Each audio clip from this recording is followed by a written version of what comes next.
নমস্কাৰ পলিটিক্যাল বাৰ্তালৈ স্বাগতম জনাইছোঁ ষ্টুডিঅ'ৰ মজিয়াত মই গিয়াছুদ্দিন আহমেদ বৰ্তমানৰ জিলা পৰিষদৰ সদস্যসকলে তেখেতসকলে কিমান কাম কৰিলে ৰাজ্যৰ কিমান উন্নয়ন কৰিলে ৰাজ্যৰ অভাৱ অভিযোগসমূহ তেখেতসকলে কিমান বাস্তৱ ক্ষেত্ৰত ৰূপায়ণ কৰিলে নে তেখেতসকলে নিৰ্বাচিত হৈ তেখেতসকলে ৰাজ্যৰ কামসমূহ গুৰুত্ব আৰোপ নকৰিলে এই বিষয়সমূহ আমি জানিবৰ বাবে আমি বৰ্তমানৰ জিলা পৰিষদৰ সদস্যসকলৰ লগত আমি ফোনযোগে সংযুক্ত হ'ম আৰু তেখেতসকলে বিগত সময়ছোৱাত কিমান উন্নয়ন কৰিলে সেই সম্পৰ্কে আপোনালোকক জনোৱাৰ বাবে আমি প্ৰয়াস কৰিম বৰপেটা চাটলা জিলা পৰিষদৰ বৰ্তমানৰ সদস্য নুৰুল ইছলাম তালুকদাৰৰ সৈতে আমি ফোনযোগে সংযুক্ত হ'ম আৰু তেখেতৰ পৰা এই সম্পৰ্কে সবিস্তাৰে জানিবৰ কাৰণে আমি প্ৰয়াস কৰিম নুৰুল ইছলাম তালুকদাৰ ডাঙৰীয়া আপোনাক স্বাগতম জনাইছোঁ আমাৰ অনুষ্ঠানলৈ তালুকদাৰ ডাঙৰীয়া আমাৰ প্ৰথমটি প্ৰশ্ন আপোনালৈ যে আপুনি বিগত সময়ছোৱাত আপুনি ৰাজ্যৰ কিমান উন্নয়ন কৰিলে বা ৰাজ্যৰ অভাৱ অভিযোগসমূহ আপুনি কিমান গুৰুত্ব আৰোপ কৰিলে হয় আপোনালোকৰ নন পলিটিক্যাল ধন্যবাদ জনাইছোঁ মই 2018 চনত নিৰ্বাচিত হৈ চতলা জিলা পৰিষদ সমষ্টিৰ সদস্য হিচাপে নিৰ্বাচিত হৈছিলোঁ নিশ্চয় আৰু 14 ফেব্ৰুৱাৰীৰ পৰা মই কাৰ্যভাৰ লৈছিলোঁ যদিও দুৰ্ভাগ্যৰ বিষয় তেতিয়া অসম বা ভাৰত চৰকাৰৰ 14 ফাইনেন্স কমিশ্যন চলি আছিল হয় 14 ফাইনেন্স কমিশ্যনত অনলি 100% ইমপ্লিমেণ্টিং এজেঞ্চি আছিল গাঁও পঞ্চায়ত হয় জিলা পৰিষদ বা আঞ্চলিক পঞ্চায়তত কোনো ধৰণৰ ফাণ্ড ইমপ্লিমেণ্টেশ্যনৰ কাৰণে তেওঁলোকে ফাণ্ড প্ৰভাইড কৰা নাছিল দ্বিতীয়তে 2020 চনৰ পৰা 21 চনলৈ মহামাৰী কৰোনা চলি আছিল যাৰ কাৰণে 18, 19, 20 তিনিটা বছৰ মাত্ৰ ময়ে নহয় অসমৰ সকলো জিলা পৰিষদ সদস্য বা আঞ্চলিক পঞ্চায়তে কোনো ধৰণৰ কাম ৰূপায়ণ কৰাৰ কাৰণে চৰকাৰৰ তৰফৰ পৰা কৰ্তৃত্ব দিয়া নাছিল 2020-21 চনৰ পৰা 15 ফাইনেন্স কমিশ্যন আৰম্ভ হৈছিল আৰু 15 ফাইনেন্স কমিশ্যনৰ 15% আঞ্চলিক পঞ্চায়ত 15% জিলা পৰিষদ আৰু 70% গাঁও পঞ্চায়তক ইমপ্লিমেণ্টিং এজেঞ্চি হিচাপে দিছিল আৰু সেই ফাণ্ডৰ আমি জিলা পৰিষদে 15% পাইছিলোঁ যদি জিলা পৰিষদ সমষ্টি ৱাইজ পপুলেশ্যন ভিত্তিত থকা আমাক এলটমেণ্ট দিয়া হৈছিল দুৰ্ভাগ্যৰ বিষয় মোৰ চতলা জিলা পৰিষদ সমষ্টিৰ উজিৰেশ্বৰ গাঁও পঞ্চায়ত চতলা গাঁও পঞ্চায়ত তাৰাকান্দি গাঁও পঞ্চায়ত জয়পুৰ চিকাটাৰী গাঁও পঞ্চায়ত আৰু ময়নবুৰী গাঁও পঞ্চায়তত মোটামুটি 37খন ৰেভিনিউ ভিলেজৰ ভিতৰত মাত্ৰ 2খন ভিলেজ চিকাটাৰী গাঁও আৰু চিকাটাৰী পাথাৰ বাদ দি প্ৰত্যেকটো ভিলেজ ইৰেটেড অঞ্চল কিছুমানৰ পাৰ্চিয়েল আৰু কিছুমান 100% ইৰেটেড অঞ্চল যাৰ কাৰণে মোৰ পপুলেশ্যনখিনি তেওঁলোকৰ ইৰেশ্যনৰ কাৰণে বা এই গৰাখহনীয়াৰ কাৰণে বিভিন্ন অঞ্চললৈ উঠি যোৱাৰ ফলত 2021 চনৰ চেঞ্চাছত নাছিল কম্পেৰেটিভলি এইটো কাৰণত মোৰ জনসংখ্যা যথেষ্ট কম আছিল মাত্ৰ 5খন পঞ্চায়তত 46,000 ওপৰত জনসংখ্যা আছিল যাৰ কাৰণে মই যথেষ্ট ফাণ্ডো কম পাইছিলোঁ তথাপি সেই ফাণ্ডৰ জৰিয়তে মই 11টা স্কিম 2-2.5 বছৰত পাবলৈ সক্ষম হৈছিলোঁ আপোনাৰ জিলা পৰিষদৰ 15 ফাইনেন্স কমিশ্যনৰ পৰা তাৰ মাজত মই চিৰিয়েলিং ক'বলৈ চেষ্টা কৰিম এফালৰ পৰা এক নম্বৰত হ'ল আমাৰ কিসমত ময়নবুৰী নৱনুৰ হাই মাদ্ৰাছাখন ঘৰত কাৰণে ব্যৱস্থা হৈছিল কিসমত ময়নবুৰী নৱনুৰ হাই মাদ্ৰাছাত মই এখন আৰ্ট ফিলিং কৰি বিল্ডিং বনাই দিছিলোঁ পশ্চিম ময়নবুৰী যিটো আঞ্চলিক জামে মছজিদ তাৰ ওচৰত মানুহখিনি যাতে ফ্ৰেছ হ'ব পাৰে তাৰ ওচৰত এটা ডাঙৰ সেউজখানা বনাই দিছিলোঁ পূব ময়নবুৰী যিটো নিজ ময়নবুৰী হাফিজিয়া মাদ্ৰাছা তাত এখন মই বাথৰুম তাতে বহুত ইৰেটেড ফেমিলি আছে আৰু ষ্টুডেণ্টসকল আছে যাতে তেওঁলোকে গা ধোৱাৰ কাৰণে কমিউনিটি বাথৰুম এটা বনাই দিছিলোঁ আৰু জয়পুৰ চিকাটাৰীত এটা মই জয়পুৰ যিটো বজাৰ তাতে মই এটা টয়লেট বাথৰুম বনাই দিছিলোঁ তাৰ ওপৰত আপুনি যদি কয় তাৰাকান্দিৰ যিটো আপোনাৰ হেৰি এই নদীৰ পাৰঘাট পুৰাণা বজাৰ গোৱালপাৰাৰ পৰা যথেষ্ট পেচেঞ্জাৰ আহে আৰু এইটো অকাৰ্ড পজিশ্যনত হয় বিশেষকৈ মহিলাসকল হয় আৰু মহিলাসকলৰ কাৰণে টয়লেট আৰু ইউৰিনেল মই কমনকৈ বনাই দিছিলোঁ হয় তাৰাকান্দিৰ যিটো কমন হেৰি কবৰস্থান পুৰাণ চিকাটি সেইটো মই কনষ্ট্ৰাকশ্যনৰ কাম কৰিছিলোঁ হয় জয়পুৰ ঢাকালিয়াপাৰা ঈদগাহৰ বাউণ্ডাৰী ৱাল মই নিৰ্মাণ কৰি দিছিলোঁ হয় জয়পুৰ চিকাটিৰ আঞ্চলিক ঈদগাহৰ বাউণ্ডাৰী ৱাল আৰু আৰ্টফিলিঙৰ কাম কৰি দিছিলোঁ হয় চতলালৈ যদি যায় চতলাত ঈদগাহৰ বাউণ্ডাৰী ৱাল আৰু ফুলৰা চতলা হাইস্কুলত এখন লেট্ৰিন বাথৰুম ইউৰিনেল বনাই দিছিলোঁ হয় আপুনি উপিৰেশ্বৰলৈ যদি যায় তাতে মই 3টা মান কাম কৰিছিলোঁ হয় এটা হ'ল কমিউনিটি কি বুলি কয় এইটো কালচাৰেল ষ্টেজ হয় কমিউনিটি কালচাৰেল ষ্টেজ এটা বনাই দিছিলোঁ ৰহমানিয়া এম মাদ্ৰাছা খেলপথাৰত হয় আৰু মধ্য উজিৰেশ্বৰৰ এটা জেগা আছে এইটো হাইস্কুলৰ ওচৰত তাতে মানুহৰ গেদাৰিং হয় তাতে এটা কমিউনিটি টয়লেট বাথৰুম বনাই দিছোঁ হয় আৰু পশ্চিম উজিৰেশ্বৰ মুখোৱা এটা হেৰি আছে মাদ্ৰাছা সেই মাদ্ৰাছাৰ আৰু মছজিদৰ কেম্পাছত তাতে বহুত মানুহ গেদাৰিং হয় তাতে কমন বাথৰুম আৰু টয়লেট বনাই দিছিলোঁ হয় এনেকে বহুত 15 ফাইনেন্সৰ কামৰ মোটামুটি আপোনালোকক আশ্বাস দিলোঁ বাকী এনৰেগাৰ দি মই কিছুমান কাম কৰিছিলোঁ সেইবোৰ খতিয়ান যদি বিচাৰে মই দিব পাৰোঁ হয় নিশ্চয় তালুকদাৰ ডাঙৰীয়া আপুনি যিহেতু সমাগত পঞ্চায়ত নিৰ্বাচনত যদি আপুনি অৱতীৰ্ণ হয় তেন্তে আপুনি কিহৰ কাৰণে বা ৰাইজৰ কোনবিলাক উন্নয়নৰ স্বাৰ্থত আপুনি গুৰুত্ব আৰোপ কৰিব যদি আপুনি পুনৰ সমাগত পঞ্চায়ত নিৰ্বাচনত অৱতীৰ্ণ হয় শুনক মই ইয়াৰ উপৰিও জিলা পৰিষদ যদি এমজিএনৰেগাৰ জিলা পৰিষদৰ ইমপ্লিমেণ্টিং এজেঞ্চি নকৰে তথাপি আমি বিভিন্ন চৰ অঞ্চলত বিভিন্ন বিলাক কাম কৰিছিলোঁ ডিটেইলছ ক'বলৈ অলপ সময় লাগিব ক'বলৈ দিলে কম নক'লে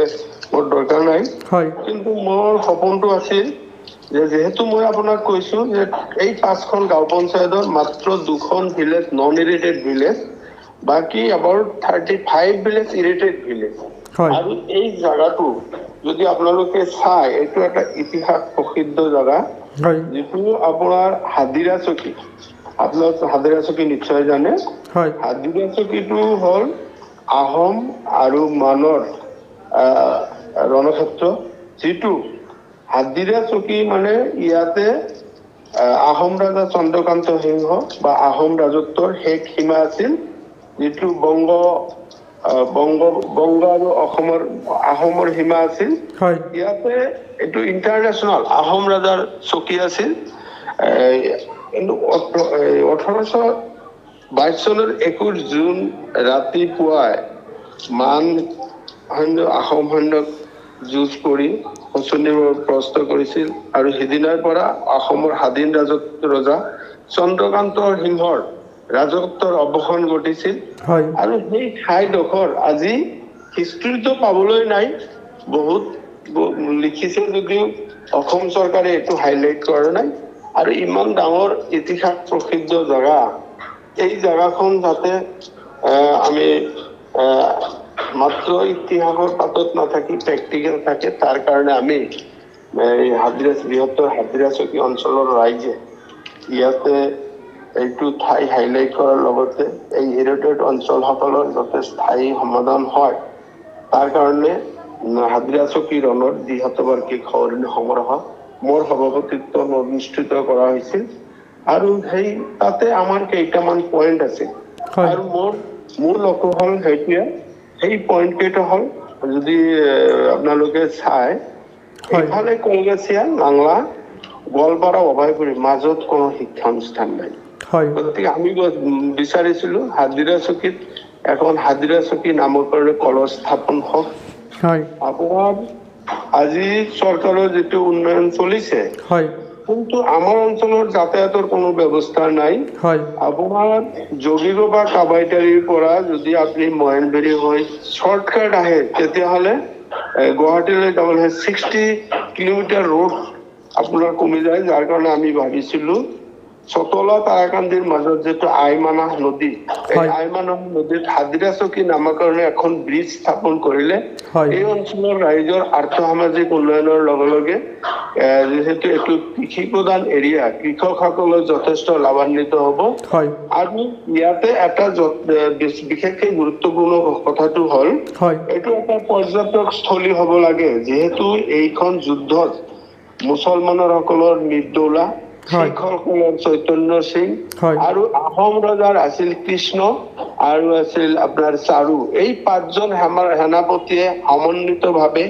হিন্দু মুছলিম শিখৰ একত্ৰিতভাৱে অসমৰ আহোম ৰাজত্বৰ অস্তিত্ব ৰক্ষাৰ কাৰণে নিপুণৰে যুঁজি প্ৰাণ আহুতি দিছিল। সেই বীৰ শ্বহীদসকলক আহোম ৰাজত্বৰ শেষৰজন ৰজা চন্দ্ৰকান্ত সিংহদেৱৰ স্মৃতিৰ কাৰণে বীৰ শ্বহীদসকলৰ স্মৃতি হওক, এইখন এটা পৰ্যটন স্থলী হওক, আৰু এইটোৰ ওপৰত আমি বেছি গুৰুত্ব দি যিখন হাজিৰা চকী ৰণত দি শতবাৰ্ষিকী সৰণি সমাৰোহ পাতিছিলো, ইয়াৰ মেমৰেণ্ডাম 9টা মেজৰ দাবী সম্বলিত আমি এখন মেমৰেণ্ডাম অসম চৰকাৰ বা ৰাজ্যপালক দিছিলো। আজিলৈ কোনো হেৰি হোৱা নাই। অৱশ্যে চৰকাৰৰ তৰফৰ পৰা হাজিৰা চকীটোক এটা গুৰুত্ব সহকাৰে লৈছে। তেওঁলোকে এতিয়া 15 আগষ্ট বা 26 জানুৱাৰীত ফ্লাড হোষ্টিং কৰা হৈছে, যদিও এইখিনি আমাৰ যথেষ্ট নহয়। হয় গতিকে মই ভাবিছিলো যে এই যে 9টা দাবী, হয় এই 9টা দাবী যদি আমি নদীৰ গৰাখহনীয়া, হাজিৰা চকী ব্ৰিজ, হাজিৰা চকী কলেজ, হাজিৰা চকী সমন্বয় ক্ষেত্ৰ, হয়। গোলাহালৰ পৰা কাবাইতাৰীলৈ নেশ্যনেল হাইৱে, হয় এইবোৰ বিশেষ ব্যৱস্থা যদি আমি ল'ব পাৰো, তেতিয়াহ'লে এই অঞ্চলটোৰ আৰ্থ-সামাজিক দিশৰ লগতে তেওঁলোকে অসমৰ এটা উন্নত জাতিৰ লগত সমন্বয় খোজকাঢ়িব পাৰিব। শিক্ষাৰ ক্ষেত্ৰত যথেষ্ট গুৰুত্ব দিবলগীয়া আছে, স্বাস্থ্যৰ ক্ষেত্ৰত আছে, এগ্ৰিকালচাৰ ছেক্টৰৰ ক্ষেত্ৰত। এই আমি হাজিৰা চকীত যিটো আমাৰ মূল চামাৰিটো আছিল, হাজিৰা চকী ৰণত দি শতবাৰ্ষিকী সৰণি সমাৰোহত, হয় সেই চামাৰিটো যদি আমি সফল ৰূপায়ণ কৰিব পাৰো, তেতিয়াহ'লে আপাতত মোৰ মিনিমাম ৰাইজৰ স্বীকৃতি এটা হ'লে যে জিলা পৰিষদৰ সদস্য, তেতিয়াহ'লে মই এটা গুৰুত্ব পাম। যাৰ কাৰণে ভাবিছো মই ইয়াৰ আগতে 3বাৰকৈ নিৰ্বাচিত হৈছিলো, এইবাৰ যদি হ'ব পাৰো, এতিয়া ধৰক মই যিটো চৰকাৰৰ তৰফৰ পৰা পঞ্চায়তত এলটমেণ্ট দিব সেইটো বেলেগ কথা, কিন্তু মই এই অঞ্চলৰ সামগ্ৰিক উন্নয়নৰ কাৰণে মোক ৰাইজৰ এটা স্বীকৃতি দিলে এইবোৰ কামৰ কাৰণে মই যথেষ্ট ফাইট কৰিব পাৰিম। আৰু সেই মানসিকতা মই দলৰ মজিয়াত মোৰ মনোনয়ন পত্ৰ দলৰ ওচৰত বিবেচনাৰ কাৰণে দাখিল কৰিছো। মই আশাবাদী দলে মোক বিবেচনা কৰিব, প্ৰাৰ্থিত্বৰ কাৰণে মোক প্ৰক্ষেপ কৰিব, আৰু মোৰ দৃঢ় বিশ্বাস যদি প্ৰাৰ্থিত্বৰ কাৰণে মোক প্ৰক্ষেপ কৰে, মই নিশ্চয় ৰাইজে আশীৰ্বাদ দিব, ৰাইজে মোৰ লগত থাকিব। মই যথেষ্ট ভোটত জিকি ৰাইজৰ যিটো সমস্যাৰ দাবী সেইবোৰ পূৰণ কৰিম। তাৰ লগতে আৰু 4খন গাঁও পঞ্চায়ত এইবাৰ একত্ৰীকৰণ কৰা হৈছে। হয় আগতে চতলা জিলা পৰিষদ সমষ্টি 5খন গাঁও পঞ্চায়ত আছিল, এখন উজিৰেশ্বৰ এইটো চেঙা সমষ্টিলৈ গ'ল। হয় এতিয়া চতলা, তাৰাকান্দি, জয়পুৰ, চিকাতাৰী আৰু মহেনগুৰি, আৰু লগতে এড কৰা হৈছে বৰবিটা জিলা পৰিষদ সমষ্টিৰ 4খন গাঁও পঞ্চায়ত। আপোনাৰ হ'ল বৰবিটা, চিকনি, তাৰপিছত হ'ল আপোনাৰ চিতাপানী, আৰু হ'ল এটা বনভোগী। এই 8খন পঞ্চায়তেৰে আমাৰ বৰবিটা চতলা জিলা পৰিষদ সমষ্টি গঠন কৰা হৈছে। আৰু সবখিনি মানুহ লগত মোৰ আজি 30-35 বছৰৰ লগত ৰাজনীতি ক্ষেত্ৰখনত জড়িত হৈ আছো, দলীয় সংগঠনৰ লগত আছো। হয় ব্লক কংগ্ৰেছৰ ইনচাৰ্জ জেনেৰেল ছেক্ৰেটাৰী হিচাপে মই যথেষ্ট সময় কাম কৰিছিলো। দলৰ সতীৰ্থসকলৰ লগত মোৰ এটা আত্মিক সম্পৰ্ক আছে। গতিকে মোৰ বিশ্বাস এই 8খন গাঁও পঞ্চায়তৰ উন্নয়নৰ স্বাৰ্থত দলৰ কৰ্মীৰ লগতে সকল আৰু দলীয় ৰাইজে দল মত নিৰ্বিশেষে মোক নিৰ্বাচিত কৰিব বুলি মোৰ আত্মবিশ্বাস। সেইকাৰণে মই মোৰ মনোনয়ন পত্ৰ দলৰ মজিয়াত দাখিল কৰিছোঁ আৰু বিশ্বাস দলে মোক নিশ্চয়কৈ প্ৰাৰ্থিত্ব প্ৰদান কৰিব। ধন্যবাদ জ্ঞাপন কৰিছোঁ তালুকদাৰ ডাঙৰীয়া, আপুনি আমাক এইখিনি সময় প্ৰদান কৰাৰ বাবে, বহু ব্যস্ততাৰ মাজতো আপুনি আমাক এইখিনি সময় আপুনি প্ৰদান কৰাৰ বাবে ধন্যবাদ জ্ঞাপন কৰিছোঁ। ধন্যবাদ। নুৰুল ইছলাম তালুকদাৰ ডাঙৰীয়াই তেখেতৰ বিগত সময়ছোৱাত কামৰ খতিয়ান উপস্থাপন কৰিলে, কিন্তু বিচাৰ্য বিষয় ৰাইজে কিদৰে তেখেতৰ কামৰ খতিয়ানৰ ওপৰত ৰাইজে বিচাৰ্য কৰিব, সেয়া ৰাইজে নিৰ্ণায়ক ভূমিকা গ্ৰহণ কৰিব। আজিৰ অনুষ্ঠানৰ পৰা মই গিয়াছুদ্দিন আহমেদে বিদায় মাগিছোঁ। পৰৱৰ্তী পৰ্যায়ত পুনৰ আপোনালোকক লগ পোৱাৰ প্ৰতিশ্ৰুতিৰে এই মুহূৰ্তত ষ্টুডিঅ'ৰ মজিয়াৰ পৰা মই গিয়াছুদ্দিন আহমেদে বিদায় মাগিছোঁ। ধন্যবাদ।